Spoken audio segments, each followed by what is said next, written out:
Good morning, also. Happy Friday. It is Friday, August 14th, and this is the Livestream PD. Whoops, that's the wrong direction. As we say all the time, for all your EdTech help needs, please email edtech@alisol.org. It's sort of the EdTech version of a help ticket, and it's much faster than if you email any particular one of us directly. And we get lots of emails where you've emailed myself, George, and Celia, and this would be faster for you as well. So there's a new addition to remoteinstruction.org, and I think George and Celia will be talking about some of the things that you can be going there to find out to answer some of your questions instead of waiting for email response. But we are going to be working with the Alisol Family Resource Center's parent education specialist staff to develop a Parent EdTech Academy, a set of courses online for them to get help. And we will be expanding more based on parent need. So to establish parent need, you got an email from me yesterday, I believe, with pre-written messages in both English and Spanish with links to where they can go to take this survey so we can make sure that the classes actually need parent need.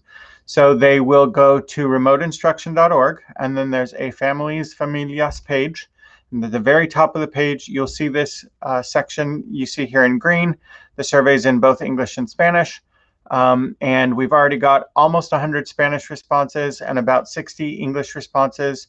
But we would really like a lot more data before we start constructing these. So if you haven't already, please send the survey links. If you haven't had back to school night already, please add those. If you have and you've already sent the links, we really appreciate that. Thank you very much.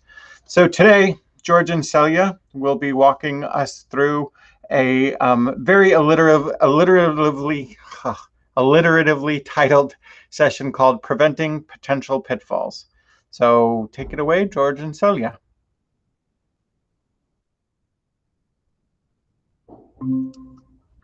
All right, thank you, Josh. All right, here we go. Thank you. Welcome back, everybody. My director pointed out that usually we don't prevent potential pitfalls, we avoid them, but we wanted alliteration, so we stuck with the title. Of course, as always, you have the bit.ly at the bottom, so you have access to this presentation. We hope not to take too much of your time today, but we did want to address some of the things that have come up repeatedly over and over, over the last couple of weeks since we've started. And hopefully this will, as Josh was saying, this will save you time and save us time so we can be more efficient with our students. All right, so that was a little welcome back, and we wanted to share with you also and kind of just bring out the elephant in the room. We had planned certain things to happen. We thought we had it all set up. It was all well organized, and as we all know, plans don't always go the way that we intended them or what we had in our mind. But we are still determined to learn from this failure and be successful. So hopefully these little quick tips will keep you from falling into those pitfalls. So with that being said, we're going to go ahead and let you kind of share what we intended and what actually happened, and just a little update as to where we're at. Our plan was that as we rolled out Seesaw from the beginning of the year this year, we would roster only one class because the majority of teachers, that's what they wanted. It also simplified students being able to come into that one class, especially the little ones. We don't want them walking into the wrong classroom. We wouldn't want them walking into the wrong Seesaw class. So unfortunately, we don't know what happened. Trying to find out what happened, but between 1 and 8 Seesaw classes were created depending on who you were, and we're still trying to figure out what the issue is on there. So really apologize for some of these things that didn't happen the way that we had planned them out. The second piece was families that were connected to Seesaw last year would stay connected this year. And I know for the first week that was not the case, but at this point, if your families were connected to your students last year, they were a student here in Alisol last year, they were connected through Seesaw, they should be connected right now. So if you're, and we'll talk, there's a little asterisk on it because we'll talk about that, what this asterisk means later on in the presentation, but really they should be connected, and we'll talk about what's going on if a family member says, I used to be able to see my child's work last year, I can't see them this year, so we'll help you with that. as we rolled out the new classes and they were populated, the goal was also to archive your old classes, especially those classes that were populated by Clever. We cannot, we would not archive the classes that you manually created. That did not happen either. I know that some of you have been emailing us about archiving extra classes, perhaps extra classes that were created this year or last year. And there seems to be some kind of glitch again that we're looking into why we've archived some of your classes and they keep popping back up. So please give us a little bit of time. We hopefully can take care of that by early next week after we, in our investigation.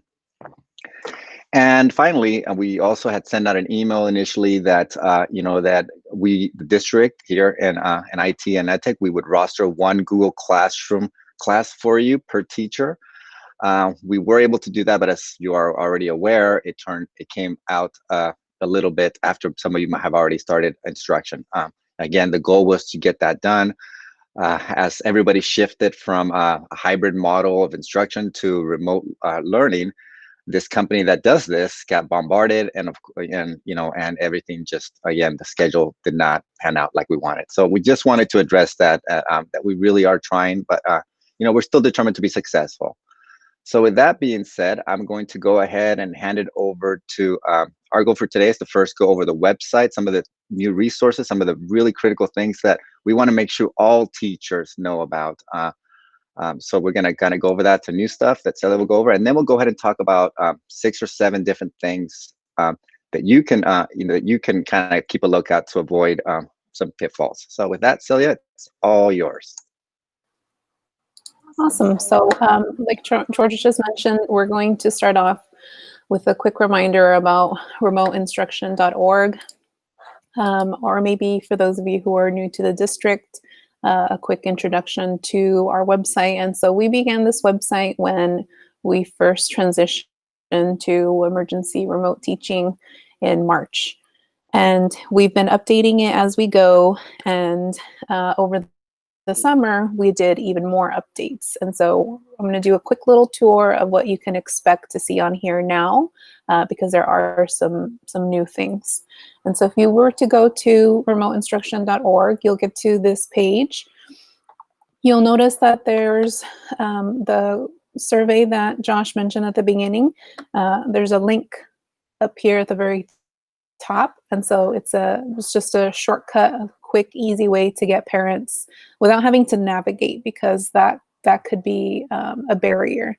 And so instead of having them go to the family page, they can also just go straight from here. And so you'll see that that's new. We also have that link here. We've switched out a video that we had to this year's opening convocation. The guidelines for all of our staff members have also been included on the home page. And so if you need that particular document, it's also going to be linked here on the home page. As a quick reminder, all of the live stream PD that we've done since we've closed schools is housed on this website. And so if you were to click on the live stream PD tab, you're going to get to this page, and the most recent PDs are up at the top. And so last week's Q&A is here. But as we mentioned before, all of the previously recorded sessions are here too. And so again, for anybody who's new to the district, anybody who wants to review something, they have it all here. I've already had teachers tell me, well, I really need to go back and rewatch Flipgrid, or now that we're starting the year, I need to get my grade book in order in Google Classroom. And so if you were to want a refresher on how to do that, you could go back to these presentations and rewatch them.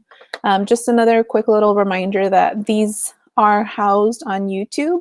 And so if I, for example, wanted a review of the different settings in grade books, or how to keep different data and records, this is the PD that we did last year. And so if you were to click on it, it would open in YouTube, but this is embedded on our website. And so remember that we've taken the time to house these on YouTube, and you can click on the little YouTube icon down here at the very bottom, which will then kick you over to YouTube. The reason you might want to do that is because once the video is open, I'll remind you that in the description box, you have timestamps. And so again, if you know that you wanted to set up your gradebook and classroom, you don't necessarily want to watch 2 hours worth of video. You just need a refresher, or you just need that one thing.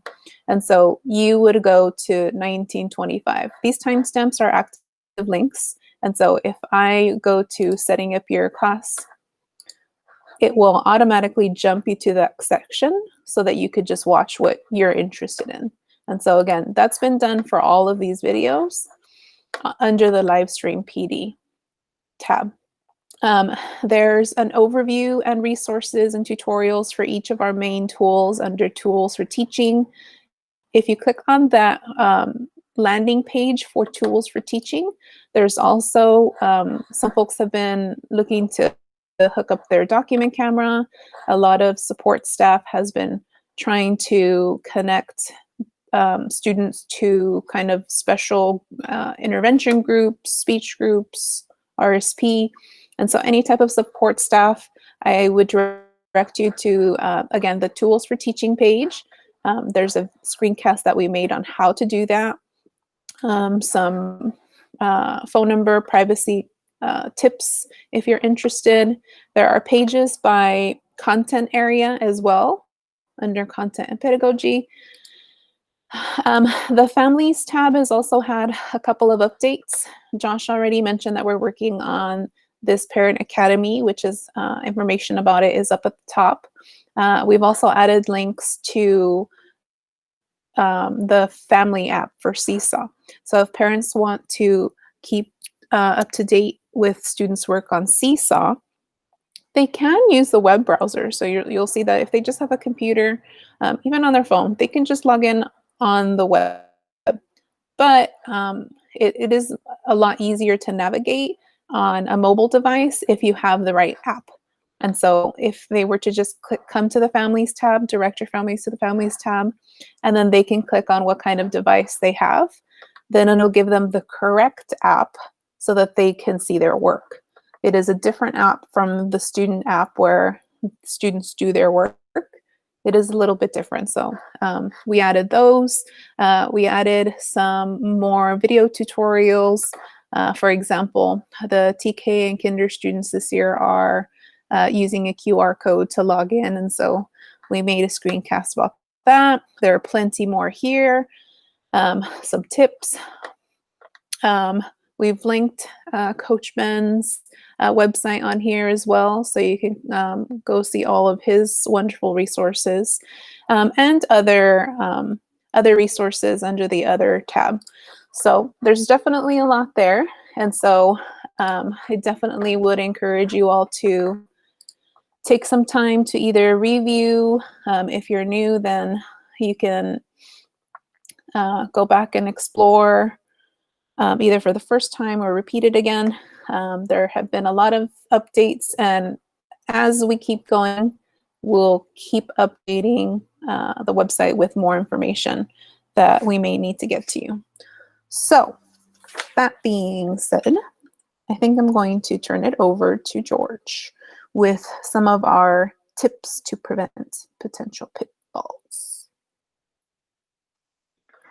Okay, thank you, Celia. So the first thing that we've gotten is we found out that, last year, we were really telling students, when you are going into Seesaw, when you're going to classroom, in order to avoid a lot of problems, the easiest thing to do is to always, after you log into your Chromebook, to go through the portal. So what we realized, though, that'll still work, and we don't want to change that if it's working for your kids. But what we realized is the students, especially the TK and Kinder students, the ones that are logging in with the QR code, if they do that, It saves them a step for them because they won't ask for the password again. If they click on the left-hand corner, all of our students, and we don't have this, our students on their Chromebooks have a folder called AUSD Students. And when they click on that, the last option is the ALISAL portal.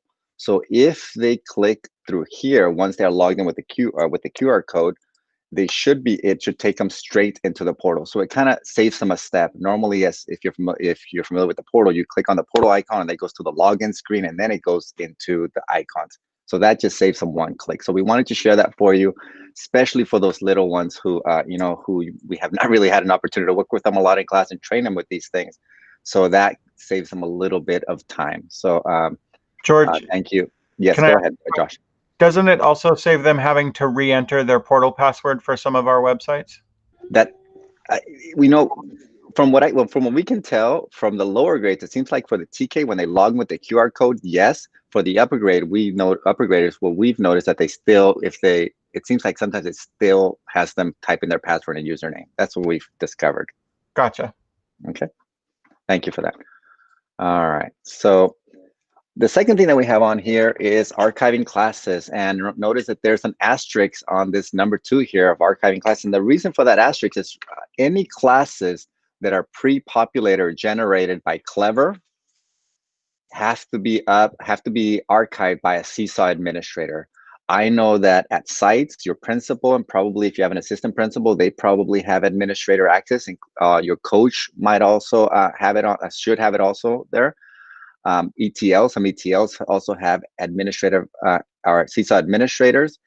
So, and of course here in EdTech here, Sally and I and Josh and our department, we are administrators. So we could definitely, if you have some Clever classes that need to be archived, you can access any of those resources, whichever one will get back to you most quickly. We did want to let you know that one of the things that seems to be happening with these classes, and we're investigating this, as I alluded to earlier, is that we keep archiving classes, and a day or 2 days later, or a few days later, they show back up. We're really investigating to seeing what's going on there. So hopefully we'll have an answer to that early next week as to what is going on and stop that from happening, because I know how frustrating that can be for you as a teacher and for your students if they are not seeing work because they're accidentally in the wrong class. So archiving classes that are managed by Clever administrators, Seesaw administrators have to archive them. However, if you have your own class that you have created for whatever reason, you do have access to being able to archive those. You do that by going to the wrench on the top right-hand side of your class. And then if you scroll down in the settings, those other settings, go scroll down to the bottom, you will see the blue rectangle here that says archive class. It's that simple. You don't lose that work. If your students were correctly connected to your class, that work stays with your students. So nothing is lost on there. They can always be unarchived, but archiving them will definitely keep students from accidentally going into the wrong classes. We don't want our students, for example, to accidentally be posting work into their last year teacher's class. So again, good tip there to archive your classes in Seesaw. All right, in Google Classroom, you do not need a help desk ticket or to send us an email. You can actually archive those yourself. As you can see here, I am in my homeroom class here. On the left-hand side, what I like to call the pancake stack. Other people call it something else, but that's what I call the pancake stack. If you click on that, and then you click on where it says classes, it will take you to your list of classes. So here are my classes, and I want to go ahead and bring your attention to the 3 dots, these 3 dots on here, the snowman.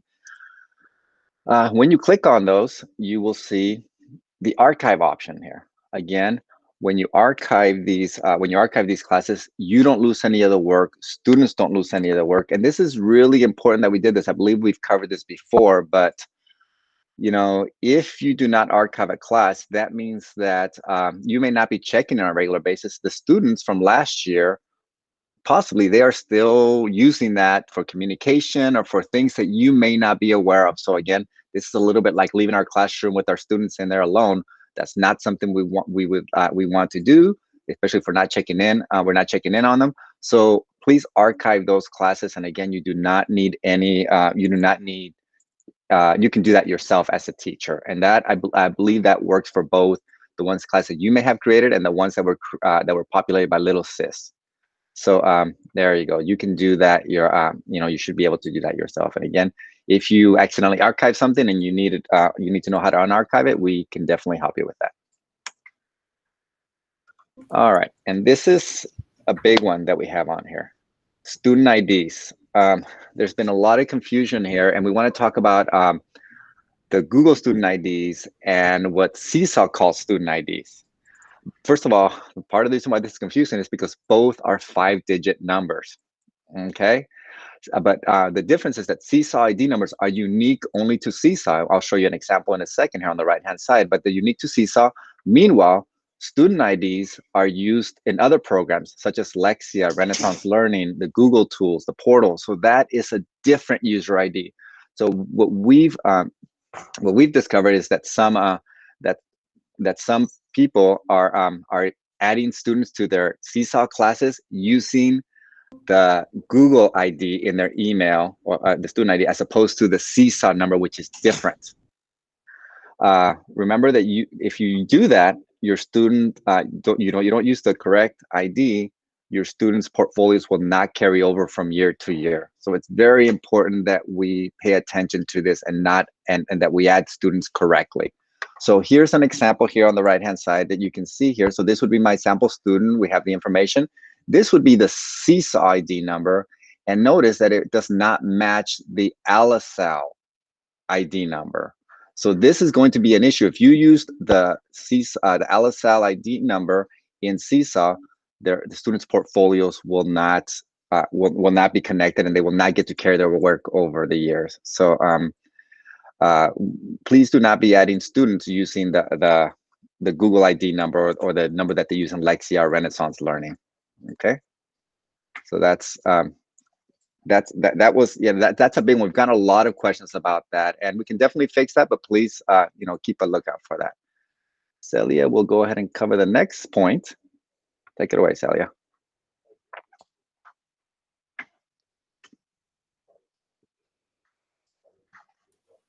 Sorry, I forgot to unmute myself. So we've mentioned this before as a best practice. And so again, this is just a reminder for anybody who needs it, or anybody who's new to Seesaw or new to the district. But we need to make sure to be adding co-teachers whenever possible or whenever needed. For Seesaw, it is a little bit different because administrators have viewing rights to all of the classes without needing to be added as a co-teacher. But there are certain situations where you do want a specific person to be able to manage and edit and approve and delete student work. And so if that were the case in Seesaw, you need to add a co-teacher. And so to do that, you're going to go to your classroom page on Seesaw. Similar to where a lot of these settings are, you're going to go over to the top right wrench in your class. When you do that, you're going to get a second pop-up window with your class settings. If you scroll down a little bit, you're going to see a section where it says Manage Teachers. If you click on that, you're going to get a new box asking you, well, who do you want to invite? And so you can just directly type in somebody's address here. And so if you were inviting me as your co-teacher, you would just type in my email address, celia.garcia@alasal.org. Click Invite, and this first option is going to generate an email from Seesaw so that they can join. If, however, you'd rather send that email yourself, you can also choose the second option here, where you click on this link to generate a link that you can copy and email yourself. So in case for whatever reason you tried the first option and the teacher you're trying to invite isn't getting emails from Seesaw, whatever the case is, if you just want to do it yourself, you can use the second option. Down at the bottom, there'll be a list of current teachers. And once the person you're trying to add on as the co-teacher accepts the invitation, they'll show up down here at the bottom as well. In Google Classroom, I'd probably make the argument, arguably, but I would make the argument that it's probably even more important to be adding co-teachers. We've had different circumstances over time where either a teacher leaves the district at the end of the school year, or they go on some kind of leave, or something happens, and either there's a substitute, or there's no teacher, or the class just gets left open with that teacher who's left, and then no staff member can manage that class because the teacher who was in the classroom is no longer here or available. And so please make sure that you have somebody added on as your co-teacher. Your administrator might ask you to add them as a co-teacher so that they can pop in and see what's happening in your class. So in Google Classroom, in order to do that, if you go into your Google Classroom, you're going to go up to the top under People. And so when you do that, you're going to get a list of different people. The first section, oh, that image is in the wrong spot. I wonder if this is, I think I got my titles wrong. This might be for inviting parents, not teachers. I think so. We're going to check the slides. When you, let me check the slides. Yep, this is for parents. So if you click on People, and you go over to Invite Guardians. Yeah, I'm just going to change it now because otherwise it's going to confuse me.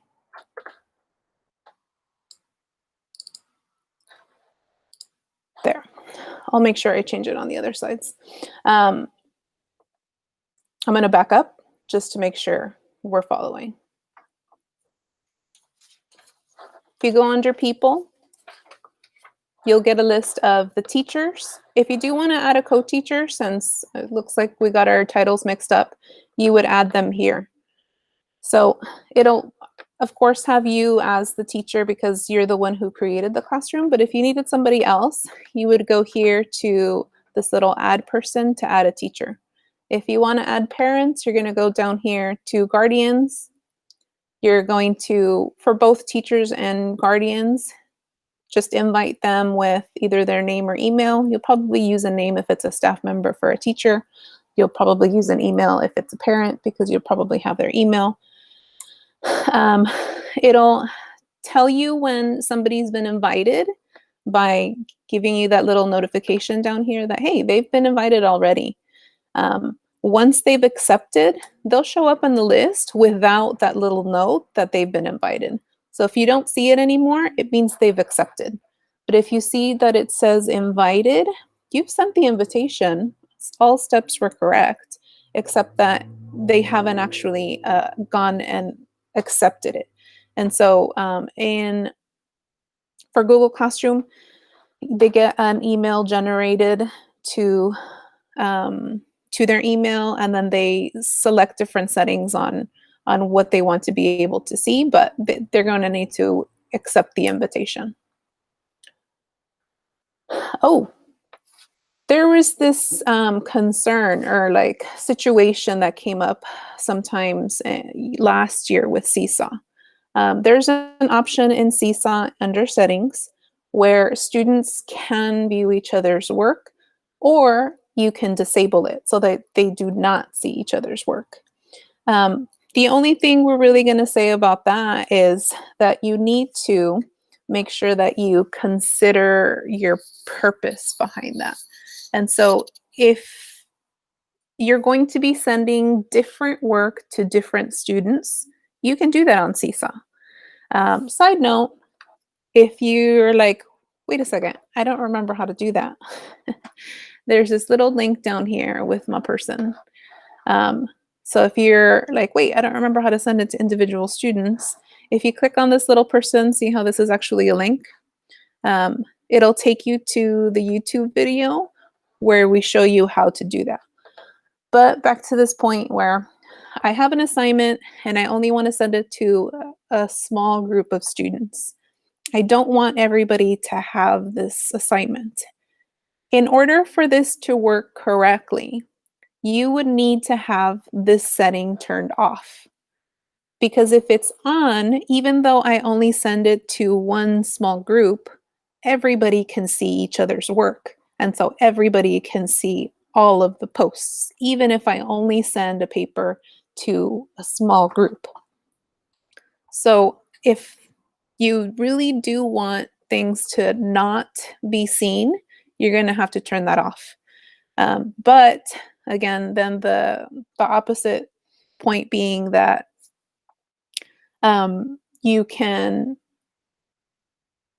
create classroom community. You can have students like their work and comment on work and build relationships that way.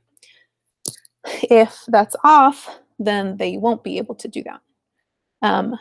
But so if your goal was to send out differentiated assignments, we just need you to consider and to think about whether or not there are privacy concerns. And so if there's something that for whatever reason a student needs and it's specific to them, so you only want them to see it, and there's some kind of privacy consideration, then you really do need this setting to be off so that no one else can see just that one thing that you sent to that student. And so again, to do that, you're going to go back into your settings. In your class, they're always in this little wrench, all the settings for your class. Scroll down to the student section. There are different sections in the settings. Scroll down to the student section. Make sure that you enable or disable students can see each other's work. So just toggle it over. But again, it's just a way for you to make sure that you consider all of the things that you may or may not want to be on. I'm going to pass it over to George now so he can talk about sharing with families. We did want to let you know that we do see your questions coming in. Thank you. We will have a question and answer period, so we will be addressing those questions at the end. So keep them coming if we see you. We just are not stopping until the end. We promise this presentation will not take too long, so you can get back to working with your kiddos. So Celia already kind of covered this a little bit. Looks like we goofed up on one of the slides, but this is about connecting families for guardians to our platforms. And I'm going to go ahead and go over connecting families in Seesaw. And as Celia said, you can find all of the tools. You can find all of the tools in the wrench up on the right hand side. So when you click on that, you want to make sure that in under the families tab, as Celia was saying, there's different sections in the settings. This one under the families section of options, you want to make sure that to enable family access, as we stated at the beginning of the year, our goal was to have that, when the classes were popular, was to have that turn that on automatically. That didn't happen right at the very first go, but they should be turned on now. The only reason why this might be off is if you turned it off yourself. So we just wanted to let you know, and we have definitely gotten, a lot of questions from teachers, especially if we had some students that did some summer sessions over the summer, and parents would say, I can see my child's, summer classes and the work that they did, but I can't see the new ones. And the reason was because this was turned off. But now everybody should be on. But if you want to double check on them, make sure that your family, that your families are connected correctly and that option is on. Please go in there and make sure you turn that on. Now, to manage your families, one thing I want to let you know, first of all, you may be a 6th grade teacher and you might not have any families connected because maybe they didn't connect last year. Maybe they're using your Google Classroom, whatever reason. So this would mean that families had access last year, they have it this year. But again, if they weren't connected last year, they won't be connected this year. Our goal is to hopefully, as they come into kinder, in kindergarten or TK, we have our families connected from then, and then they're connected through their career here in Alice all the way through 6th grade, as long as we keep using Seesaw and the students stay here with us. That's our goal on here. So for example, if you're a TK teacher or you're a kinder teacher, your students have probably not been in school, so they may not, you won't have any families connected. So it's you have to do some of our heavy lifting for the rest of our teachers here, is start adding those families in TK and kinder. And to do that, you want to check the status on. You can go to where it says Manage Families. And when you get in here, you can see where, you know, who's connected. So as you can see here, I only have one student on here. Actually, I only have one student connected. So this is my demo student. As you can see here, it says guardian or parent, Miss Salinas. So that would be the guardian. And as you can see here are my other 8 students, and it says on here, no families connected. If you wanted to connect these students that are not connected, or the family wants to connect on here and they've given you information, go ahead and click the invite families down at the bottom. And when you click on that, it's going to take you to something that may look like this. And I want to point out a few things on this. I apologize for that. As you can see here, Barbara on here, this family member, George Lopez, was invited as a guardian, but George declined it for whatever reason. At least you can see that that happened already, right?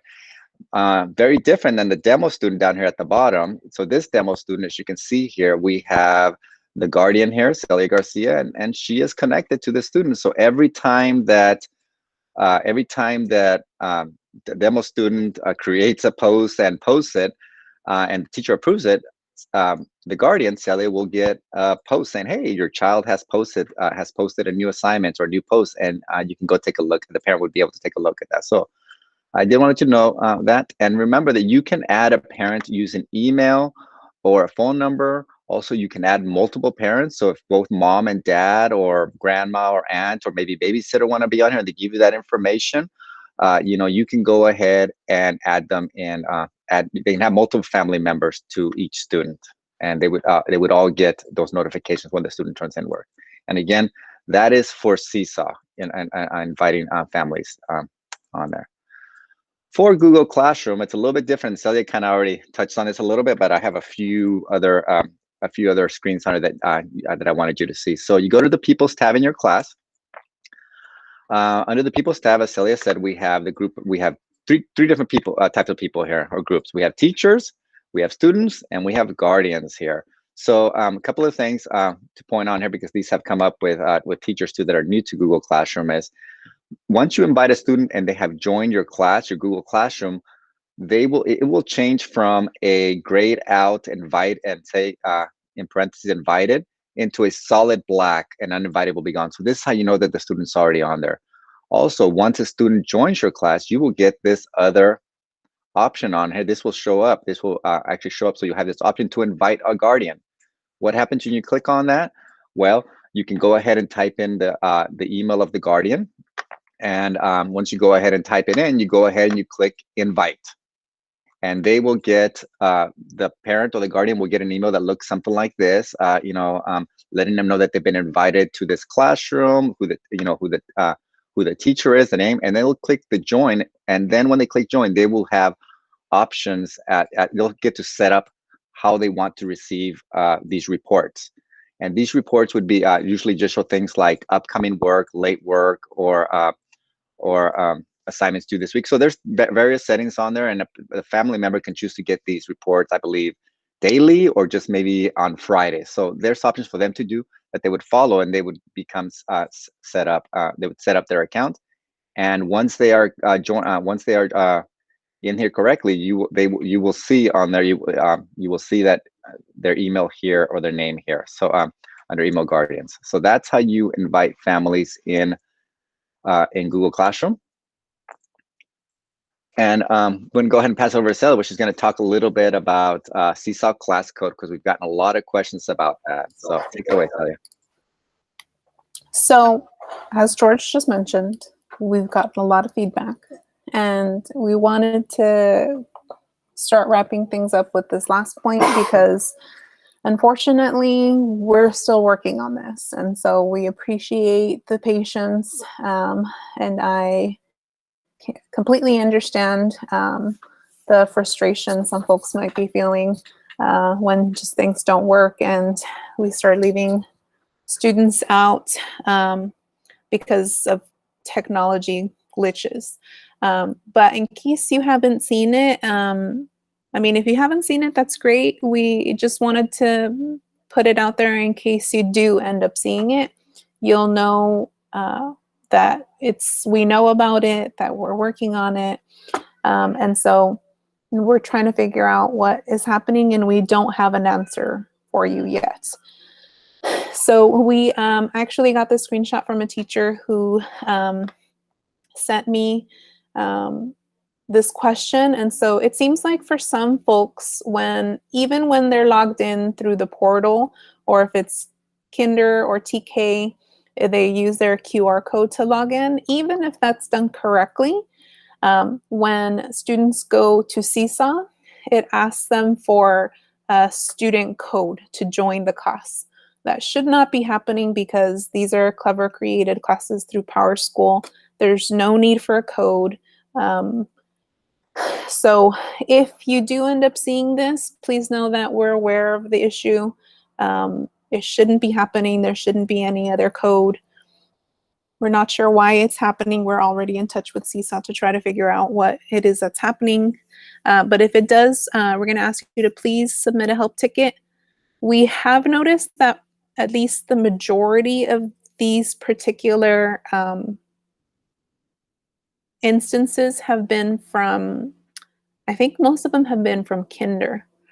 And so the only suggestion that we have for you in the meantime is to ask your students and families to use their full login information instead of the QR code. As best as we can tell right now, it's looking like it's just a rerouting issue with the authentication that's not working correctly. And so instead of using the QR code to log in to the Chromebook and to the portal, we would ask you to not use the badge login and ask parents to try to log in with their full login information. And so for the lower grades, it'll be their student ID number, and we have that set pattern for the lower grades that we've used in the past. That's still the same pattern. And so you'll be using that to log in. We tried it here in the office, and with a student we knew was having this problem asking for a code. And when we logged in with the actual full number and not the QR code, it seemed to work. Again, we can't guarantee that it'll work for everybody, and not all of the issues were coming from TK and Kinder. So again, we appreciate your patience and waiting for like a definite answer about this, but we'll keep investigating. In the meantime, submit a help ticket. If you are TK or Kinder, you could train students to use their full login to try to get in, and hopefully that'll help alleviate at least just the immediate need to just get on so students can start doing their work. Yeah. So we have arrived to close to the end of our time. George, do we have any questions? You're going to go ahead and use your microphone that we don't echo here. Okay. Hopefully it's loud enough. So the first question is, can the videos on the EdTech page be shared in Seesaw or Class Dojo? So, Sally, you want to answer that? I'm actually going to disconnect so then we can, hopefully that'll be good. If the videos that you're referring to, I'm going to go back to the website. If you're referring to the videos on the families page, for example, so here's the family page, right? These videos where students and parents and families are shown the tutorial videos down here, how to log in, how to access the portal, connecting to Wi-Fi, troubleshooting. These videos, yes, you can send them the link. It'll work just fine, because these videos are our own videos and they're hosted on our Google Drive. No problem. I'm not sure if I'm not sure which videos we were talking about. That's why I'm differentiating, because if for some reason you wanted students to watch part of a video from our live stream PD, then that would not work. Because again, reminder that these videos are hosted on YouTube, and so YouTube is blocked for students. And again, that was part of the consideration when we decided to do these on YouTube, is knowing that like a student wouldn't be able to access them because the topics are for teachers. And so we don't necessarily need students thinking about archiving and cleaning up and grade categories and things like that. And so these videos would not be viewable by students. But anything that's under the Families and Familias tab, we made sure are not on YouTube. And so all these are accessible by students and families. I just wanted to add, Sally, I think what she's asking is probably about the family videos, perhaps getting them in, getting the link and adding them to Seesaw so that the parents, let's say a parent doesn't know how to fix the camera issue. Kayla here, who asked this question, could get that link to that video and post it to Seesaw to that parent. That way they know how to fix that problem. Those, Kayla, as Celia said, should work just fine. Yes, definitely. And so in order to do that, okay, just a quick little show is if they were having trouble with the camera and microphone settings, the videos have a little pop-out window to open it in a new tab. And you can then use this link to copy and paste it either onto Google Classroom or Seesaw, wherever you're going to post it. You could take the actual link for the website too. So if you were just like, hey, there are a bunch of videos that you might want to check out. Again, I'm not sure if you've noticed, but on the sides, when you hover over certain things, you can copy a link to get you to that heading. And so if I wanted to direct my families to this particular heading, I would come here, click the little link icon to copy it, and then now it's on my clipboard and I can go ahead and paste it in Seesaw or Google Classroom. When families click on that link, they'll get directed to this section. So again, it's just less clicks for them and not having to maneuver a website. All right. More questions. Here's the next one, Celia. This is about Seesaw. This is for a teacher who's new to Seesaw, and they just want to know if they need a separate password. Oh yes, I saw that. Seesaw. Yeah. No, and that's actually, I thought I saw another question also about students who join your class late or there are new students throughout the year. Which I think kind of go together. That's why I'm bringing in that other question, George. If you get a new student, it should automatically generate any updates overnight because we're pulling information from PowerSchool, and so those updates should be happening automatically. So there's no need for you to be doing anything. And once students are automatically rostered into your class, they don't need a password. Because their systems are using our student information system, it just pulls it and automatically creates an account. If students log in through their portal and click the icons like we've shown you, they will not need a new password or anything to get in. It'll automatically redirect them to your class, and then you'll be good. I think, Sally, that was related to Ms. De Leon's class about, she has a class where she constantly has students coming in and going out. This might also be applied to those of you in preschool, preschool SDC, where you have kids going in and out at all times of the year. And once, it should, as I said, within 24 hours, as soon as PowerSchool updates with Clever, that student should be added to your class automatically. And that's the other way around. It was when they leave, they would be deleted from your class. Okay? Truth. All right. Let's see here. This one is for Seesaw, looks like. Are we able to have viewing rights to some work and turn it off for others in Seesaw? You're going to be seeing all of the work for all of your classes. So there's no way to disable seeing some work, if I understand the question correctly.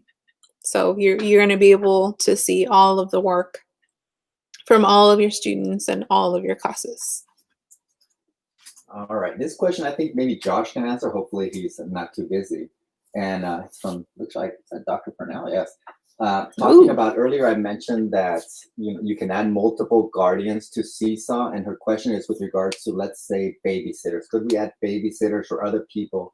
Josh, did you want to answer what that process could look like? What does a parent need to do for that to happen? Sure. The parent should, so this assumes parent permission.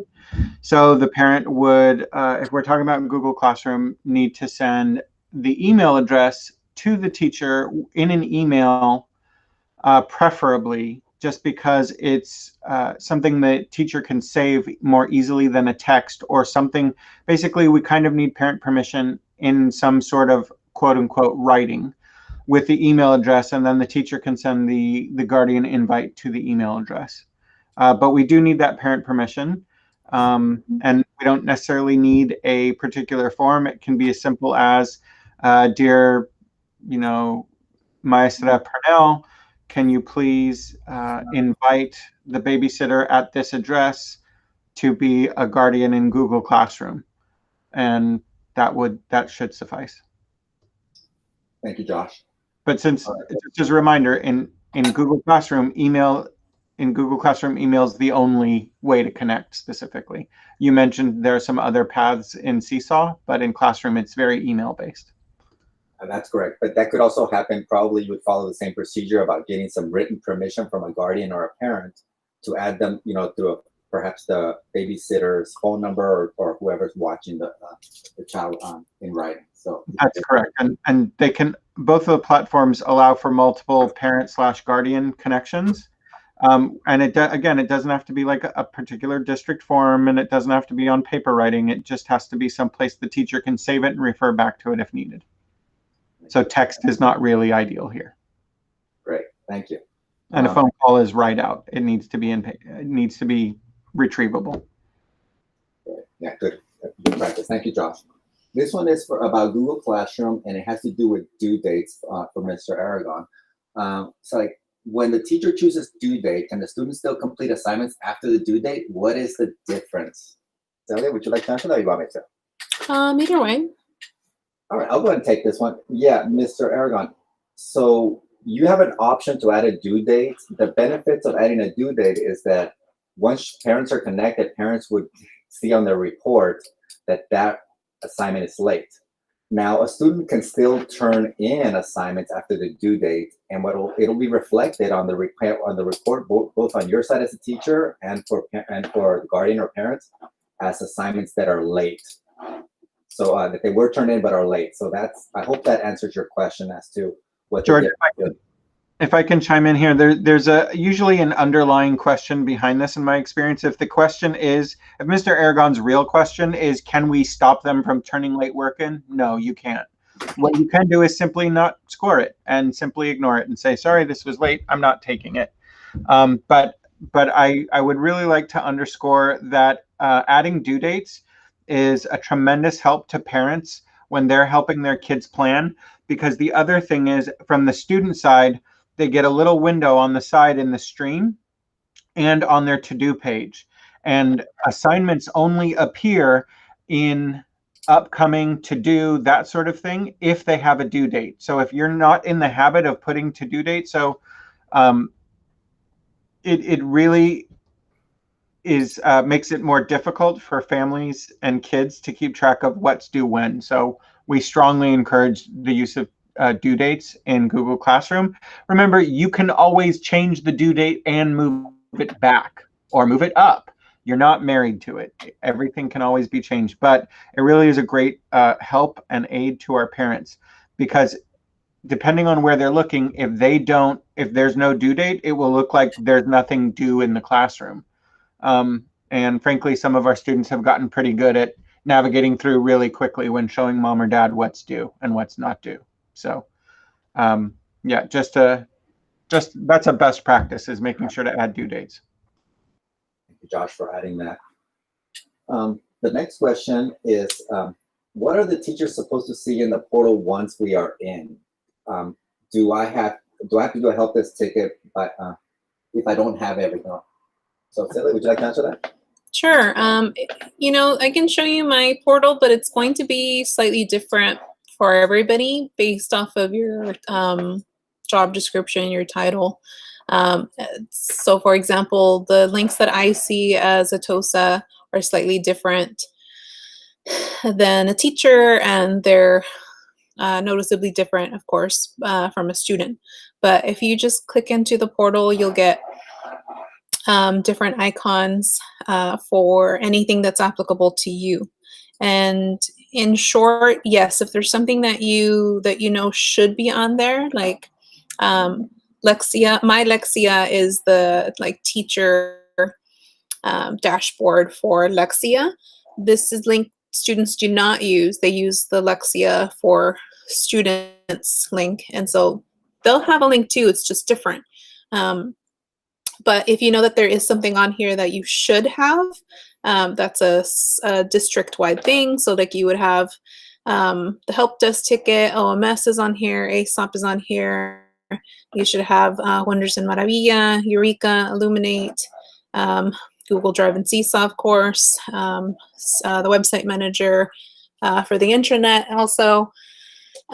So if there is something that you know you should have, you should submit a help ticket for that, for sure. Anything else, George? Yeah, we have a few more, and we have only about 3 more minutes, so we're really going to try to be done at 9:30. Quick. So we'll get to it. This one's kind of quick. What is the full login info for a second grader? South community. We wanted to let you know that because we're broadcasting this live and it's going to be on the website, we don't necessarily want to share the pattern. Yeah. So why don't we email you on that, Ms. Ramirez? Or if anybody has that question, please email us directly. We don't want to share that live. Yeah, you might want to try a colleague or your administrator, I'm sure. Again, it's the same pattern that we've used before. So like it's the same pattern that we used last year. But no, yeah, we were intentional in not saying out loud the actual pattern just for security. You know what, there's a follow-up question with regards to what is the exact login information. So it would be, for example, for me, I have a 5-digit number. So it might be 12345 at alisl.org. So that's my username. And then the password, I'm not gonna say what the password pattern is, but then they would put in the password. That's what we mean. Oh, and as a reminder to all of our teachers. What is the exact login? Would be, Oh, sorry. Oh, sorry, apologize. And that, again, that just goes, that's the pattern for TK through 2nd grade. In 3rd grade, there's a change to that, so it's a different pattern. So we'll definitely contact you, Ms. Ramirez, about that. But your ETL there at your site, your administrators probably should know. But again, if they can't help you, please email us and we'll help you. All right.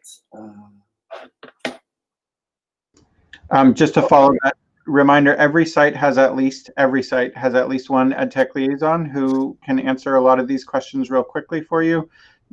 We are happy to do it, but if you don't get an answer from us right away, and some of your sites have more than one because they're sharing the increasing responsibilities of an EdTech liaison. So I think this is going to be our last question, and then we'll kind of follow up, I think, one-on-one on that last one, because again, we're at 9:29 here.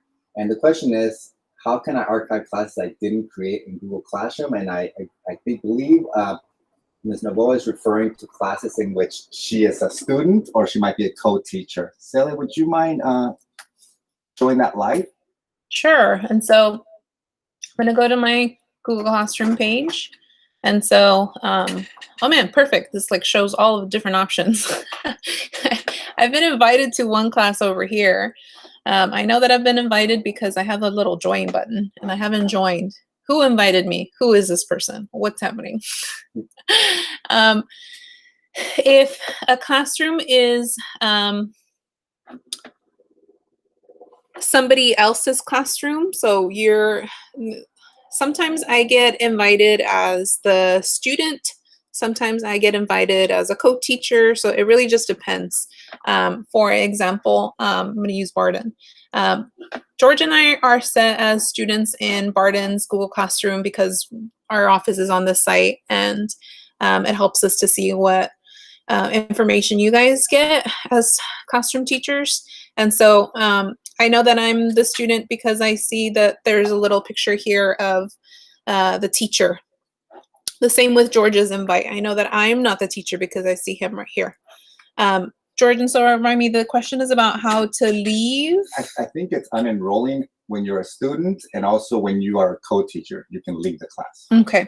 And so, for example, in Mr. Salmon's class, I am a co-teacher. I would just go to whichever class we're needing to leave. If it were this one where I'm a co-teacher, I'm going to go up here to the snowman. Yes, it's a snowman. Right there, people. Click on the snowman. And the one of the options down at the bottom is to just leave the class. And so all I have to do is click on the snowman and leave the class. That's when I'm a co-teacher in some classes. But as I was mentioning, like, I'm not a co-teacher in Barton's. And so, but the process is similar, except I have different options. You'll notice that I only have 2 here because I'm listed as a student. And so if I want to leave this classroom that's not even mine, I'm just listed as a student, I would again go to the snowman and click unenroll. And that'll remove me from the class in both co-teacher and student situations, and it'll be gone. We'll close up. Okay, I think we're just about done. Yeah. We might be shooting it over back to Josh. We're not. Oh, Josh we're says not. We can go ahead and close this up. We wanted to finish off by saying, hopefully this will prevent some additional stress for you and some of these pitfalls. And I guess I'll use Josh's words. Be kind to yourself and have a great day. We will hopefully see you here next week.